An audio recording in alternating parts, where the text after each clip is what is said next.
what's up? It's Emily Uribe. I just did an interview with Zach Sang where we talked about the Oscars, Marvel, and all things career. I hope you check it out, and thank you so much.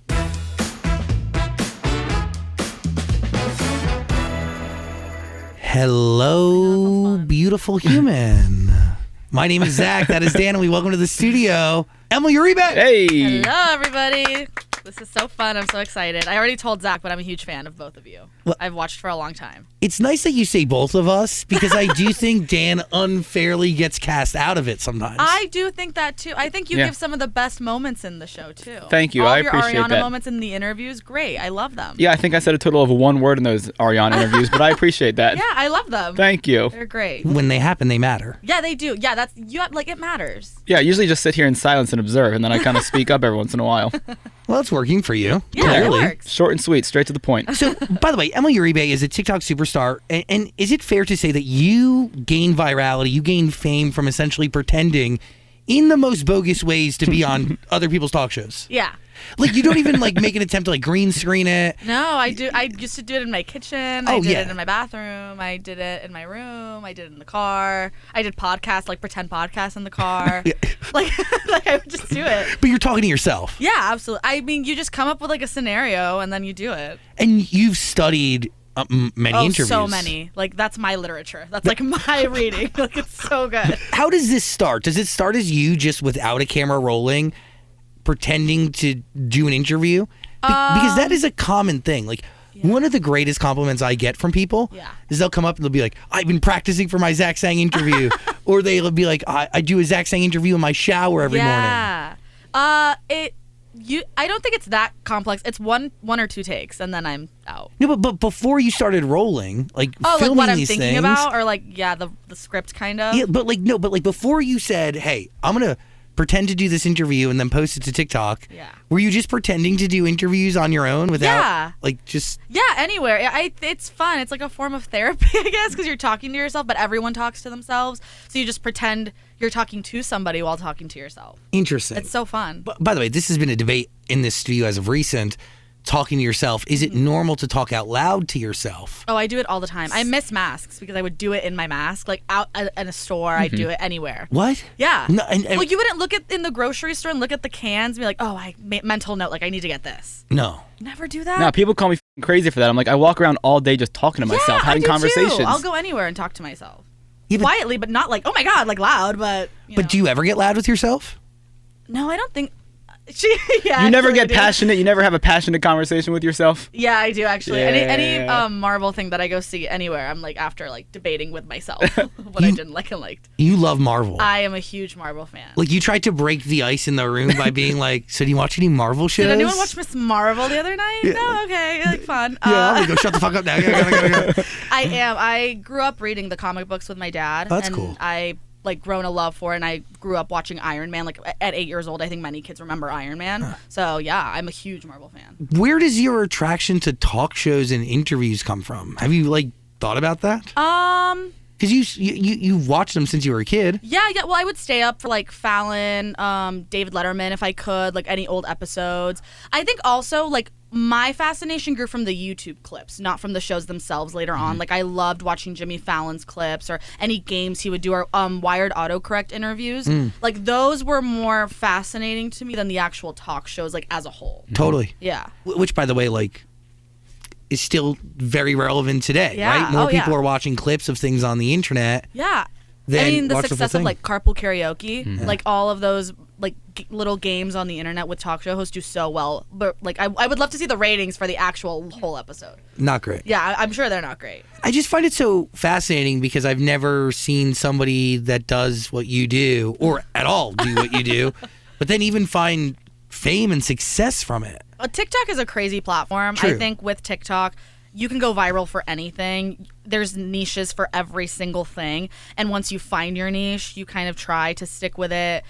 Once you go viral a couple times, you can really make anything you want. So you don't have to just do that content anymore. But is there a fear that when you're choosing to make whatever you want, that it's not going to work the same way as what went viral? All the time, yeah. I think even when I do a get ready with me, I'm this is not going to do that. This is going to flop. I'm in my flop era. And then I'll be whatever, I'll just make something else. But I could go back to what I was doing and that will do pretty well because I think that's what people like know. So how often, like, what is your ratio of content? Like, how often are you posting fake interviews? How often are you doing get readies with me? Yeah, it depends. It depends on the week or how busy I am. Like if I have events and stuff, that's when I'll slow it down. But if I have like a week off, that's when I'll record like a bunch of content and just like put it in my drafts. And then if I want to upload something, just upload it. Like I have pre-recorded stuff. It's not always in the moment anymore. Okay. Yeah, it used to be like when I was back at home, I remember I would do them like after I got off of a shift at like my retail job. I'd go home and sit in my kitchen and think, oh, I want to do this. And it would be in real time. And now it's not always in real time. What brought you to TikTok? Who got you there? Like what was your first like introduction to what it is? Probably Harry Styles TikTok. I was a big fan and I'm still a big fan. And I used to run like my account based off of like things he would do or One Direction. Got it. So when I was on TikTok as a viewer, I followed a lot of like fan accounts. And then I wanted to make my own. And I remember I think my first TikTok was talking about trying to get tickets for like his Halloween show. And I got them, but I didn't go. Wait, what? Why didn't you go? Oh, I sold them. I had 4 tickets to 4 shows and I went to none of them. In my hometown, I had one from an hour away. I had one in New York for Halloween. I had one in Los Angeles. And then I had 2 dates in Los Angeles. I didn't go to any of them. What kind of Harry Styles fan are you? My first time ever seeing was at Coachella. Like, that was crazy to me. I'm such a fan, but I'd never seen him live. I didn't end up going. I think my schedule started to get really, like, when I had Amanda with me, by the time that happened, I wasn't able to just go to concerts. I had things planned to do. Meaning you got, like, popular on TikTok between the time you purchased and the arrival of these concerts. I purchased the tickets pre-pandemic.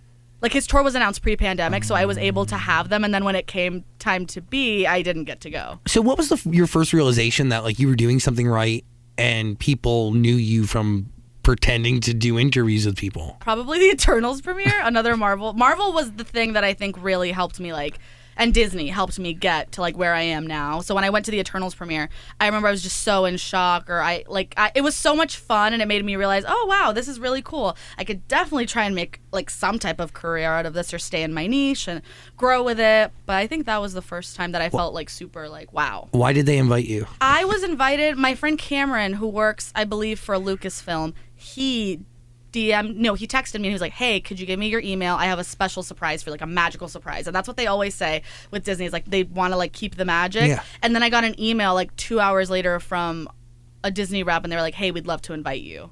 And they just wanted to invite me, and I made content for them for that. But I got like the invite as well. But so I did not, honestly, when you go to the premiere as like a guest, you don't really do anything. Yeah. You could walk the carpet, but I didn't know that was a thing until I had Amanda, my manager. So when I did Eternals, I just went as a guest. I went and like walked with everybody else, and then got to the end, you mingle, and then you go inside and watch the movie. You don't do anything. I just went for fun. But they wanted you there to create. You shoot like the fake content interviews? for it. No, I didn't do anything. Max and I shot one. That's right. That we did one. Max is a friend of ours. You may know him as the guy who brings cookies when Olivia O'Brien's on the show. We will not invite him on the show today, as no hijacking this no appearance. Hijacking today. He's here. You're the main character of this story, sister. You're not doing interviews with the cast on the carpet. No. I didn't do that till this year for anything, yeah. This is wild. Yeah, again, TikTok is the craziest platform, like not even close to YouTube or Instagram, but it puts you in so many specific spaces and rooms.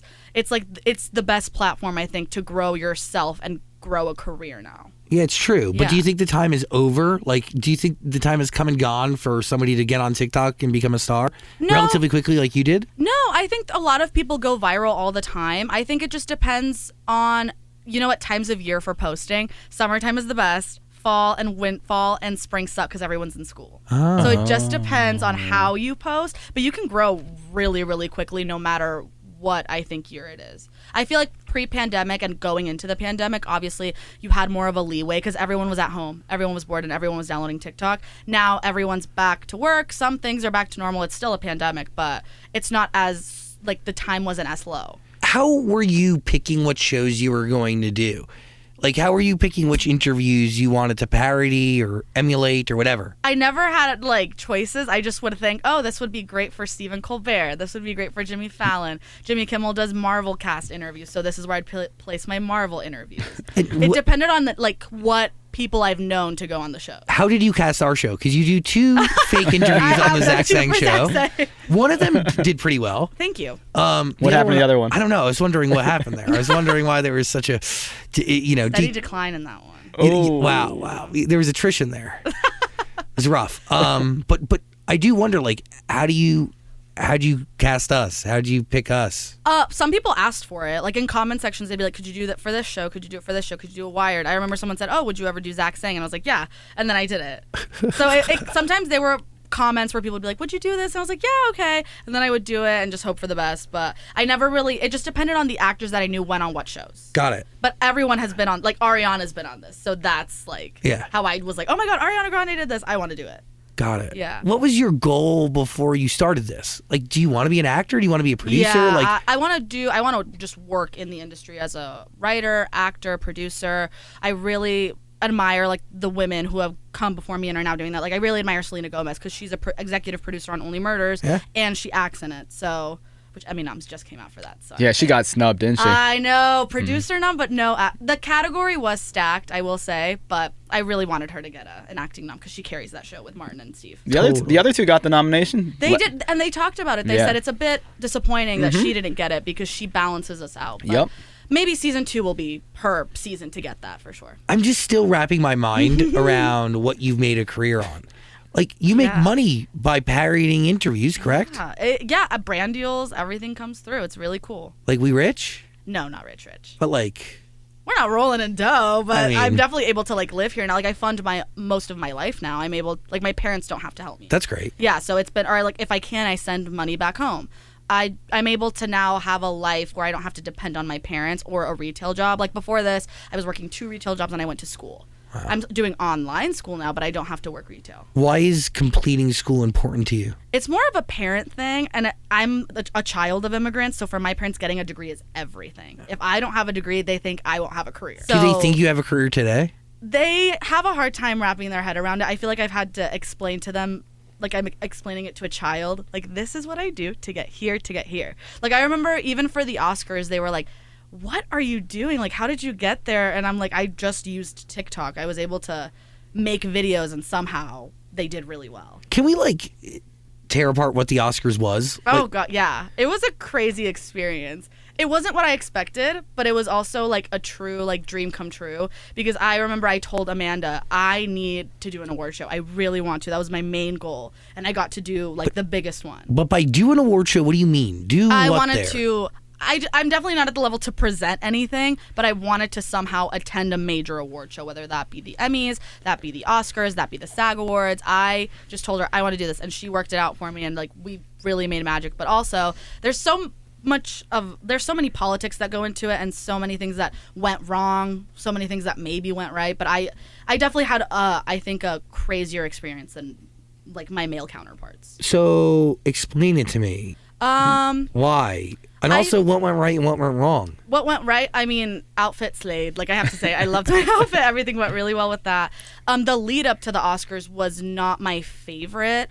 The way it was very rushed. I really admired how TikTok's setup was, and it worked really well. But I was completely like snubbed in every other part. Like my male counterpart was able to get, under the Academy. They had access to more stuff than I did. We had to like email just to get a hotel room. Really? Mm-hmm. So we had it harder, I think, like Amanda and I, than they did. Were you there hosting or were you there just attending? I was on the red carpet hosting, yeah. Oh, yeah, and they didn't give you a hotel room to change They weren't going to. They were going to make me drive from Inglewood. What? At like 9 and we had to be there at, I think, what time did we have to be there? Like 9 in the morning. Who is your male counterpart? Straw Hat Goofy on TikTok.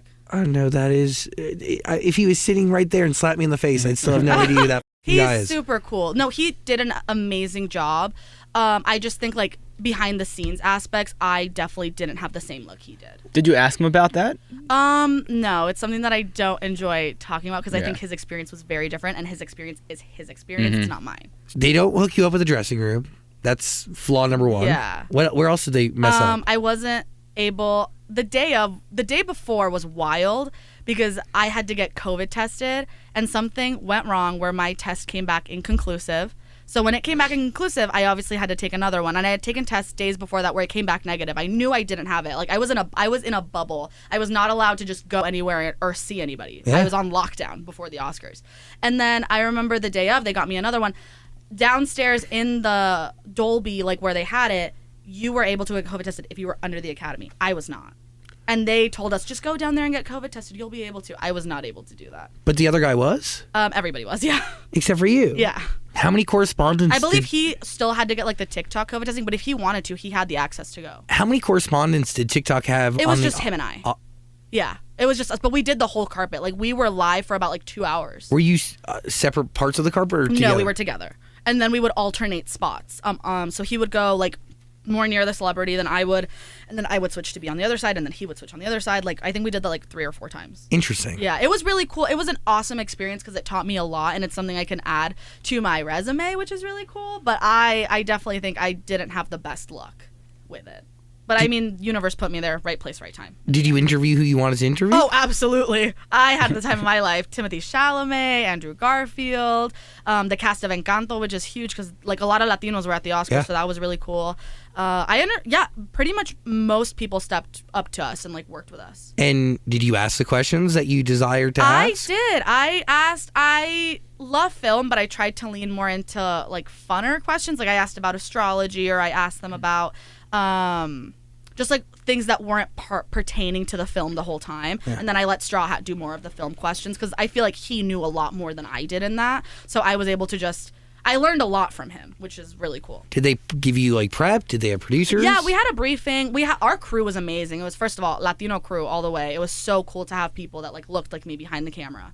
And we all got along. We had about 5 people. We had cameras, lights. Like they had us really set up for success. And why didn't it go the way you wanted it to? It was just behind the scenes stuff leading up to it. The day of was smooth. We got there. It was pretty cool. We got to walk the carpet. Like that. Like one of the things that happened was, I guess, like Straw Hat, Reese, and I were like the first TikTok adjacent people to walk the Oscars carpet ever. But it was just the behind the scenes lead up. That wasn't my favorite. TikTok adjacent. Yes. I can make the case that people only know you from TikTok. Absolutely, yeah. So I say TikTok adjacent in the sense that there were also Instagram influencers there. Oh, so I get it. It was different for them than it was for us. Understood. I thought you meant like you are. Oh no, I am not surpassing that app yet. No, I know that. I mean, it's pretty good. It's like doing pretty well for you. Own it. Some people try to like disassociate themselves very quickly from things like that. Oh yeah, or I think like a term that's maybe better than TikToker is content creator. Yeah, it's a bit more official. I think when you say TikToker to people, they're like, no. So you do the Oscars carpet. Yeah. Doesn't go exactly how you wanted, at least behind the scenes. Yeah. Do you share your feedback with TikTok, and do they even care? I have to look at her because I don't know. Did we? Amanda did. Your manager. Amanda did for me. Yeah, my great manager. She did. I love working with TikTok. I'm fine with them. It was just more so like the lead up that I didn't enjoy. Like we had to like leap through hoops and bounds, and while the opportunity was presented to me, I think my experience again was very different than a lot of other people's. Well, yeah, it was the opposite of what your male counterpart was going through. Yeah. Seems a little ridiculous. Definitely. I mean, I had fun. Again, the day of, what a fantastic day. I was in a fantastic mood. I got ready. I felt like you feel like a star. You're there with everybody. And then I even got to go inside and watch the ceremony, so that was really cool. But yeah, just the lead up was not my favorite. Are you nervous in these situations, like when you're on the red carpet talking to these massive stars? No, I think the only person after they left was Timothée Chalamet. I could not keep my cool. I thought he was just so fun and he had such great energy. But everybody else, I mean, Amanda, did I do good? Yeah, I did great. It was fun.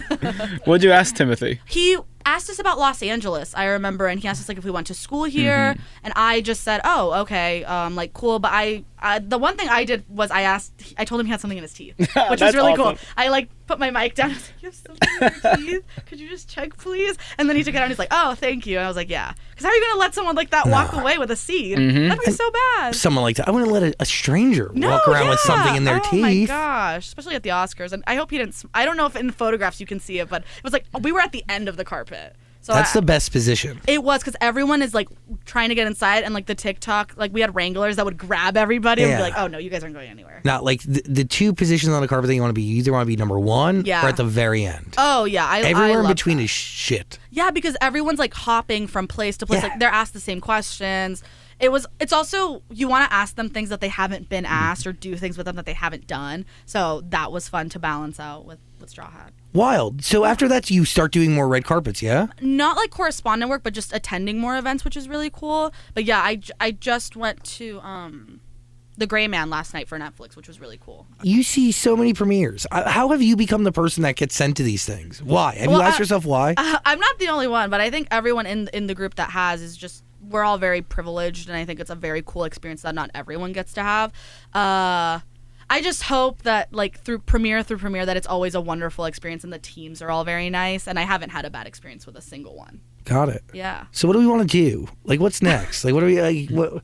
How do we take this and turn it into something that, I don't know, doesn't need to be explained to your parents so deeply and intensely? Oh, yeah. I want to be an actress. I just did a Brat TV show, which was really cool. Mazel tov. Yeah, but I'm hoping to obviously audition for more things. I want to get into producing, but that goes into something later on. Yeah. Because I think I'm a bit too young for that still. I have a lot to learn. But for now, I really want to act. That's my main goal. I'm working with a coach. I'm really trying to submit for things. Sick. Just work hard. No hosting? I do still want to host. And I think of like Vanessa Hudgens, who's hosted a lot and she still gets to act. Like there's a lot of women who like, okay, let's I love Vanessa Hudgens, but like her recent acting projects are like Hallmark movies for Netflix. It's still a job. She's still getting paid. You're right. She's still getting a bag. The checks are still clearing. Yeah, the checks are clearing. But like, is this Emmy Oscar worthy stuff? I don't know. I think it depends. She did have what was that movie with Andrew Garfield last year? Oh, Tick Tick Boom? Yeah, she had that with and he was nominated. That's still really cool. No, yeah. I think also being very picky and selective of your projects is hard because you don't want to host too much because you don't want to be known as a correspondent, but if you want to do that, then you just have to do it a couple times and then you're still acting. Or I think of Zendaya, who used to go to like every carpet that she could. Like her team put her in so many spaces and look after look after look she finally got recognized. I really like admire her for that, and I really want to do that as well. And like the Zendaya timeline, like went from Disney, did music for a sec, then focuses on the deepest, most beautiful looks every time she gets photographed. Her and La Roche do an absolutely amazing job. Fashion becomes the way she speaks to everybody and becomes everybody's like insight into who she is as a person, and it worked out. It worked out perfectly. But also, like, she was very controlled on when she chose to speak. That's the thing, is like people who are super megastars, they don't talk a lot. Miley Cyrus does, and she does some hosting. She's a super megastar because of, you're not getting what I'm saying. Oh. You're not understanding it. Okay. Meaning, like, Zendaya has only done so many interviews, especially since Euphoria. Like, her narrative is very narrow. Do you get what I'm saying? Yeah, I think for her leaving Disney, I think she was taught at a very young age what to do and what to say, and I respect that. I think that's great. She lets her work speak for her. Totally. She doesn't have to speak. You let your work speak for you. Yes. Yeah. And I think there's people like Ariana Grande do the same. Yeah, you can speak of your experiences, but you're never talking down on somebody. You're never trying to tear somebody down. You just speak on your work, and your work also speaks for you. Of course, but even in the sheer amount of times that like Zendaya has like had a conversation on camera, I could probably count them on like one hand, you know, and she's been around forever. We had her on this show like 10 years ago, didn't we? Yeah, we did. Really? Yeah. How cool. Oh my gosh. She seems awesome. She seems very lovely to interview. She's extraordinary. Her parents are awesome too. Oh, yeah. In 2013, we had Zendaya. She was on our show to talk about Shake It Up. Wow. And Shake It Up was such a that's such a throwback for everybody. It is. Oh my God. I used to watch it. Like, wow. So good. How old are you? I'm 22. Baby. Wow. Yeah. 2000. Pure fetus. God. Everyone said that to me. My roommates are a bit older than me, and they didn't know I was born in 2000, and they were like, "Ew." I'm like, "Oh no." Even if I was a '90s baby, I wouldn't have experienced the '90s. What is a bit older than you? They're like 24, 25. Ew, old. Yeah. Disgusting. Old people. They're a bit older. How do you feel about Armie Hammer? Oh. I know he's a Cayman he sells things in the Cayman Islands. I just saw you tweeted about it the other day. But I did just see someone who's not similar to Armie Hammer, but Ryan Gosling last night, who's going to be Ken and Barbie. Oh, wow. So he was really cool to talk to, and I enjoyed his presence. By the way, Armie Hammer eats people and then sells them timeshares. That's so up. The timeline is crazy. It is remarkably weird. Yeah. And the rumor has it is that he's doing it to make money to get through rehab. But like, you got to be pulling my chain if you want me to believe that Armie Hammer's poor. Yeah. He comes from one of the most successful, wealthiest families in Hollywood. Nepotism. Of all time. Yeah. Speaking of nepotism, oh my God, Nepotism. He's in it. He is nepotism. Yeah, he's nepotism. That's what do you think of that? What do you think of this idea that like you can get ahead because of your family and who you know? I don't hate it. Yeah, me neither. I think it's like if that's I think it's an average thing. It's like a mom and pop shop giving their daughter like manager role at their store. Like you're their daughter, you're their niece, you're their nephew. Is it something that like everyone has to like? No, but I think it's the way of the world. It's like the Apatows, like Judd Apatow, Leslie Mann had Maude and Iris. Yeah. Of course they're going to be always successful because their families are very successful. I don't hate it. But do you think they're taking experiences, opportunities from people who are more talented but lack that bloodline? Sometimes yes. I think for mainly people of color, I would love to see more people of color who don't have the privilege they have to get roles or like gender bend roles, which would be really cool. But it's gonna happen.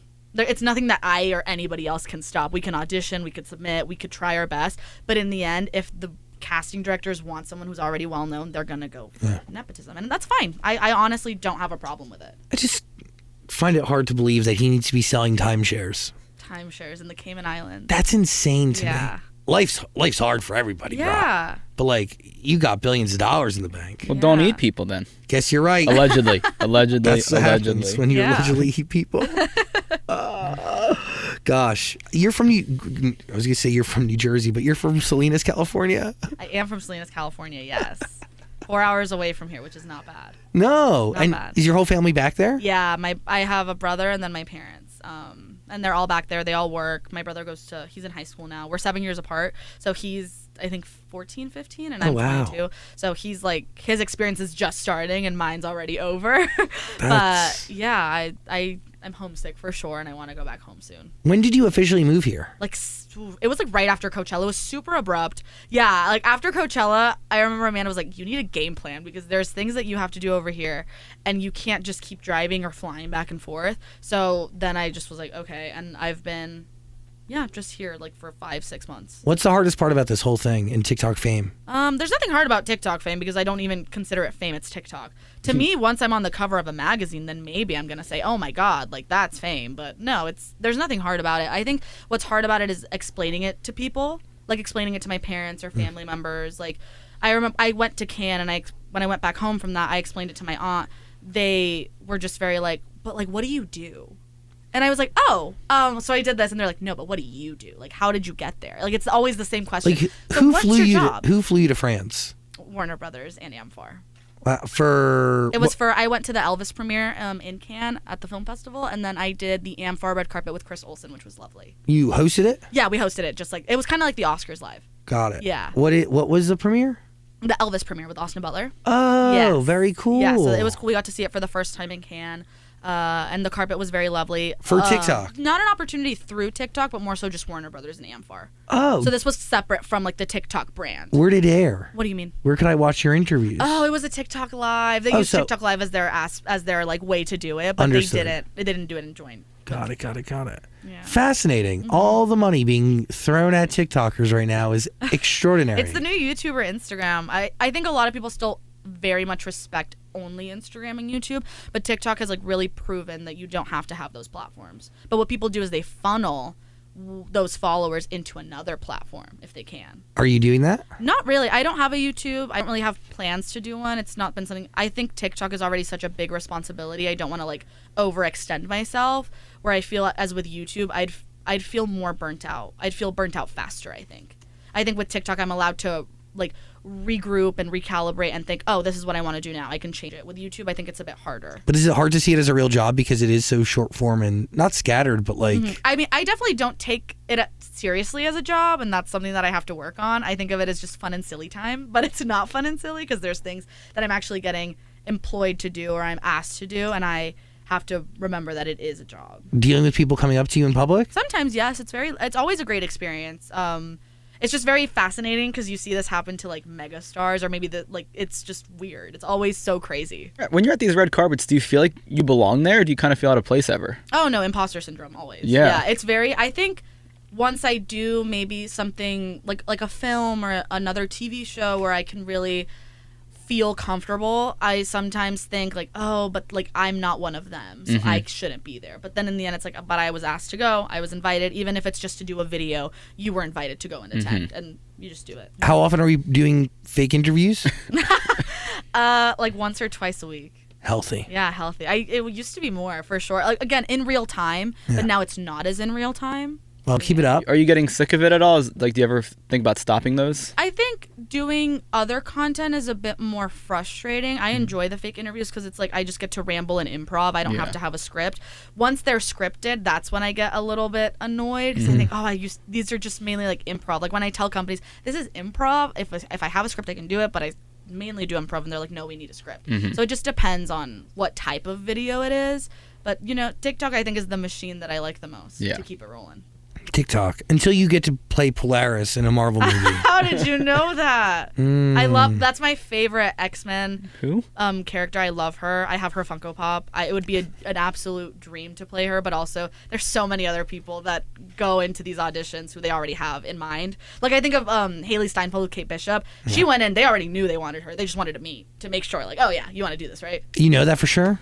I think so. Probably. I think it's like with Iron Man. Jon Favreau knew he wanted Iron Man. Wanted Robert Downey Jr. And when Marvel pushed back, he was like, no, you don't get it. Like, you need to see him do it. And that was the man they had. That's who they wanted. So how do we get you that? I think I need a lot of hard work. I need to work with acting coaches more. I need to work with other actors more. I would love to, be in those rooms and audition, but it takes a lot more than just having a platform. But you were on your way. I am on my way. I think I am. I'm really proud of like what I've been able to do and what I've been able to accomplish. It definitely wouldn't be possible without Amanda. She's right there, obviously, but I definitely don't think I'd even be here if it wasn't for having her. You've managed to acknowledge the other person in the room, which you've acknowledged in your fake Zach Sang show interviews very well. I always remember her. She's right there. She's always in the back of my head. But that's people come on our show and they always acknowledge somebody in the background. Yeah. And you manage that little nuance in your parody really well. I've studied you very well, both of you. So many videos. Tth you for clarifying again, both of us. Both of you. Not just you. For his ego. Because you're the guy, but Dan is the guy in the chair. I'm the girl. Yeah. This relationship? Truth. Did TikTok get you a hotel room in Cannes? That was through Warner Brothers and Amphar. They got you one? Yeah, they did. They hooked me up. So nice of them. Wonderful. So nice of them, actually, yeah. Wonderful. Wow, it's the little things, Very much. Do they fly you first class? Kind of, yeah. It was first class to me. I've only flown coach. Like I'm in a different tax bracket. I don't do first class ever. So whatever's an upgrade's an upgrade. So what was it? Business? I think it was business. Yeah, but I didn't know what to expect because I've only ever really flown in the U.S. into Mexico to visit my family down there. So I had no idea how long this flight was. That was like a 10-hour flight. Yeah, it's long. Did we let you down or were we okay? No, this was wonderful. This was everything I wanted and more. Was it really? Yeah, it was. I had fun. Did you have any expectations for this appearance on our show? I knew you would do digging.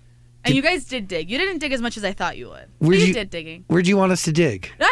Trust me, I didn't want you to dig. I just thought you guys would do a little bit more. Like, there's things that you didn't mention that I was like, wow, they didn't ask me about that. Shit, we let you down. You let me down just there. This is something that, now I'm going to be very honest and vulnerable. This is a fear of mine. And Dan can talk about it. People come in to do our show, and, I don't want to brag, but celebrities who come do the show have watched the show before. Yeah. So just like us. They are just like us. It's just like us. And remember that. They really are normal as and it's insane and beautiful at the same time. Yeah. But also not like us, but also just like us. Yeah. Whole thing. They come in and they have this expectation. And then I always feel like I've let them down. Yeah. No. I'm sure they had a wonderful experience. Okay, I could hear the sarcasm in your tone, sis. You know what the other problem is? A lot of artists don't tweet a lot, and we usually find a lot of things on Twitter. You tweet quite often. Oh, I'm on Twitter I'm going to tweet after this. Yeah. I'm going to say I had a great time. Like I've been scrolling for about an hour. I've been scrolling for an hour on your Twitter, and I'm only told yesterday. So. Oh my god, yeah, I tweet about everything. That's where I use that for my Letterboxd platform. Yeah. I thought you would find there are things that I've done on TikTok that I thought you would find, and you didn't. But I didn't tweet about them, I think, so that's why. Yeah. What have you done? Like I told you, I ran a Harry account. Oh, tell us more about that. Oh, sure. what more content for you? Yeah, expand on that.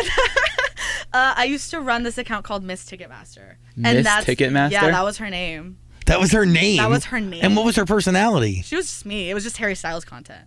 Like I would I was an update account for him. I would do whatever. Do you still run it? But I also, that's how I didn't come to LA, I think, till I was like 18, 19, because we didn't grow up coming here like as kids with my parents. So I remember I came with friends who were also Harry fans, and we'd all get like an Airbnb and just hang out for a weekend or like a week. Wait, that's awesome. Yeah, and I met so many people through like running a Harry Styles fan account. But that speaks for Twitter and Instagram. Like I remember running a One Direction one for Instagram, and I met so many people that I still talk to this day. The internet really does breed friends. So many friends. Or like when I didn't go to the Harry shows, I remember I was like, oh, I could just like sell my tickets to a friend or something. Yeah, and they were game. You know, Claudia ran one of the biggest One Direction update accounts too. I know. I actually do know that. Yeah, she's like a celebrity in her own right, kind of. It's like micro niche internet celebrities. Yeah. Always. I had no idea we hired one of those. Did you know Claudia before you met her in the hallway? No, I don't. I know Amanda had been communicating with her, but I knew Olivia. Oh, okay. Yeah, that's who I knew. I met her at the Revolve event. For Coachella? No, this was for the Super Bowl. God, you're everywhere, aren't you? I went to a lot this year. You really are everywhere. Do they pay you to attend, or do you attend out of the goodness of your heart? The goodness of my heart, and it's fun to attend because you get to meet people, networking. That's fun. Yeah, and I have fun doing it. You have fun. I was going to ask, do you enjoy all of these events, or do you feel like you need to go to them? Sometimes it feels like a need. Sometimes I really do enjoy them. I think it just depends. Like, I remember we went to an Academy event a couple weeks ago, which obviously, like, I love movies. I love TV, so that was really cool to go to. Or getting invited to screenings is always really cool because I always want to see things before they drop. I'm a big spoiler person, so I love to know what's going on. So to get to see things before people is fun. I love spoilers. How do you put yourself in a setting to do a fake interview? Because you do come up with a backstory and like. I think of other celebrity interviews that I've seen. Like you did a whole one like where you pretended to run into Tom Holland, but I'm assuming you never ran into Tom Holland. No, I don't plan to meet him anytime soon, but I did. I think I just think of scenarios or like things I've seen online. But I would just sit like this and do it. Like I could do one I could perform a whole 40-second monologue for you. Okay, pretend to be on a show. Are you serious? Yeah. Okay. What show are you gonna do? You guys pick your choice. I mean, I'm on Zach saying, but let's get meta. Like, really, throw something else in there. No, I don't want to do Ellen. No, don't do Ellen. Yeah, sorry. What kind of suggestion was that? Jesus. Terrible. Dr. Phil. No, I never had a Dr. Phil. That's like therapy. What's the guy that everybody chants his name like you are not the father? Maury. No, Maury, no. Are these bad suggestions? What shows are you thinking about? Have you done a Hot Ones? I have so many times. Hot Ones. You've done a bunch? Oh, yeah. You've only done 2 of us? You do a bunch of fucking Hot Ones? A bunch of fucking Hot Ones. They're so fun to do. Oh, Jesus Christ. We need more. Yeah, or like ask me a question that Sean would ask, and I'll like give you a whole thing. Oh my God. They're like, they're detailed questions that have visual proof with it. No, ask about an Instagram post. Like how he does. He'll be like, this was from 10 years ago. Just ask about an Instagram post, and I'll tell you. Like, find something, and I will explain the story to you. I gotta go on Instagram real quick. Go on Instagram, or you could even find like a Twitter picture. I'm sure that would work. Put on a bald cap and get into character. Oh, my TV's not set up today. What the hell's happening here? Do you need help finding Emily Uribe? Put it on the Jumbotron. Dan uses his monitor for visual examples. For visual examples, it would be nice to have the Jumbotron. Yeah. We're just going to scroll back. Okay. Okay, you don't need to go actually 10 years. She's only been doing this for like a year and a half, sis. Wait a minute. And my Instagram does not go I was going to say, you don't post much. You post like 10 times. Yeah, this shit goes back to 2021. All right. Like, I'll make a backstory up for any photo. All right. Tell us about the time you were on stage at Coachella. Oh my gosh. Okay. Let me think of this. I got this. So backstage at Coachella. Ask me again. So what was it like being on stage at Coachella? It was so fun. I remember I went to go see Banda MS, and then when we got down, I was able to chat with them, which was really cool. But seeing them live was like such a huge dream of mine because there was so many times that my dad has loved them. But I was talking to Carol G backstage too, and I remember she told me that she was like a really big fan of them. So we were able to chat about that, and it was just really cool. Like, I think Latinos at Coachella was such a huge thing this year, especially Carol G, Banda MS, so many people. I really loved her tribute to Selena as well. Eat the wing. Oh, I don't have a wing. I need to give me like an apple or something, or a chip. Is that a real story or is that fake? No, that's fake. How the hell do you make that up that quickly? Oh, you're a liar. A great liar. Improviser. I'm a great improviser. Do you lie? Do you find yourself having that talent because you can do that so quickly? No. I don't think so. I was once told, don't let a little lie get in the way of a good story. Very true. A little white lie is not going to hurt something amazing, in my opinion. I agree. You can make a story sound really good with just a little white lie. A little lie. Nobody needs to know. A little lie goes a long way. A little lie goes a long way. Gosh, Emily Uribe, we've gotten to know you here. Your parents don't understand what you do yet. Not yet. Slowly but surely figuring it out. I think once I do something like, a show or a movie, they're going to be like, wow, oh my God. Well, because you can understand what an actor is. Yeah, you can understand, but you can't understand like a micro niche celebrity on the internet. Somebody who parodies interviews to themselves in a kitchen. Yeah. No, that's a unique career. I know. Does that surprise you? Yeah, all the time. I don't think it's like something anyone expected, but I also I didn't use TikTok for quote unquote fame. I just did it for fun, and then as it kept growing, that's when I was like, oh, okay, maybe this could be something really cool. So the things it's been able to give me is awesome. The Eternals premiere changes your life because you realize you have something. Yeah. But what was the first time? What was like the first time somebody came up to you and was like, "Yo, you're that girl from TikTok"? It was at my retail job. I worked a retail job, and at this one it happened more than the other one. But I remember someone came up to me and they were like, "Oh, wait, you're that girl, you do the interviews on TikTok." And I was like, "Yeah." And they were like, "Oh, well, nice to meet you. I'm this." And they just introduced themselves, and then they were like, "Could I get a photo with you?" And I thought, at my job? I had my name tag on. I was like, "Oh gosh, okay, let me take this off." But yeah, that's people have come up to me and it's always crazy. And at work it was even crazier. Fucking awesome. Where were you working? Okay, I worked at Claire's and I worked at Abercrombie Kids. Oh, Claire's. I think I got my ears pierced there when I was in middle school. I used to pierce ears. Oh my gosh. Would you pierce his ears right now? I still have holes in them. If you had the gun, I could do it. I still know how. Oh. All you need is the gun, the earring, or if you get the earring from Claire's, it comes in this little case that you could just clip into your ear. What? Yeah. And pierce it that way? Yeah. You don't need the gun because you just put the pressure into it. Yeah. And then you just there's no numbing. It's just the piercing, and then they put solution on it. I already have my ears pierced, Zach. That's all you. No, okay. Can you pierce my septum? No, we did not do noses at Claire. How about my belly button? No. What can you not pierce? Let's go down the list. Everything. I can pierce everything. I can pierce ears, but everything else, no. Okay, got it. No. Oh, that's lame. Well, all sides of my ears? Yeah, I can Cartilage? do not like the conch. I know this piercing I'm not allowed to do. I know, the EBGBs. But I could do your lobe and upper cartilage. I have 3 piercings, and I got the 2 I have at Claire's. Wow. From my managers. Maybe future brand deal. Yeah, for real. Imagine. That would be crazy. I mean, Lil Nas X talks about working at Taco Bell, and last I heard, he's their chief impact officer. Wait, what? Yeah. No way. Yeah. That's so cool. People manifest stuff on our couch all the time. Oh my god. If you really know our show, you know that we have manifestation powers attached to that one cushion that you're sitting on. I was holding it. Oh, well, cushion and then the cat, yeah. That cushion? No, the cushion, the couch cushion. Oh, this is a manifesting? Yeah. People who sit in that position God. manifest things properly, and they come to be. That Marvel Polaris, I'm going to hold on to that, and I'm going to hold you to it. And if I see you sometime in the future and it hasn't happened, I'm holding you to it. I never leave my house, but when you do see me... I'll see you at Coachella next year. Yeah. I'm sure. So. Well, and I'll actually acknowledge you and remember who you are. And because God. I saw him. I was at the Olivia O'Brien set, and I remember I saw you and I waved and said hello, and you just looked at me like what? And then we walked away because I was like, I'm not even gonna bother. I don't think he can say hello. Oh my gosh, it's so embarrassing. Which Coachella was a good time. That was a fun time for everybody. Yeah, it was something. You had a great time. You looked like it. Yeah. Tell us more. Well, that was early in the day. What week was that? This was weekend 2. Okay, yeah. Yeah, you were down. Yeah. I got Yeah. Yeah. I'm so sorry. No, it was fine. I even told him, and I was like, wait, oh my God, that was Zach saying. Yeah.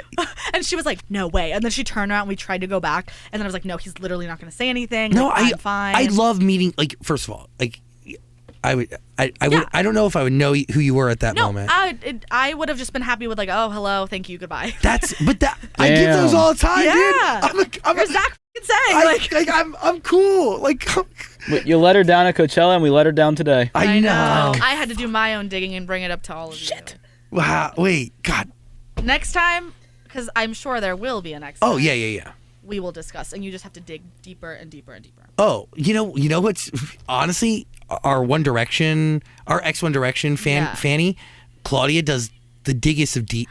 She does the best prep ever. Oh my gosh. Okay. And I don't know if we let her loose on you. Oh, maybe another time. Yeah, I don't know why we didn't let her loose on you. Yeah, I even told Max, I said I'm nervous because I don't know what they've dug up, and he was like, you're gonna be fine, and I was like, okay. And yeah. The problem is you've never dated anyone like Pete Davidson and tried to keep it a secret. Ooh, okay. That was a bird. On that note, Emily Uribe, everybody. Yeah. I need to have a word with Olivia O'Brien. Actually, she's so lovely. I have to say. She's great. Love her. I love her too. Yeah. She was the only reason I was there at weekend 2. Really? Yeah. God. Wow. That was starting to get sweaty in this room. We're going to take a lap. The tension after this is over is going to be crazy. By the way, this interview is going to be up on TikTok and on the YouTube and wherever you get your podcast. Emily Uribe, really appreciate you. Thank you for having me. I really had so much fun. First of many interviews. So we'll see. So many things to come, but we'll see. No, our couch is always here for you. Oh my God, yeah. Our show is always here, so please come back and hang out. Yeah, I would love to. Thank you so much again to both of you. Such a good time. God, you acknowledging Dan. I have to acknowledge Dan. Chivalry ain't dead, sisters. Come on.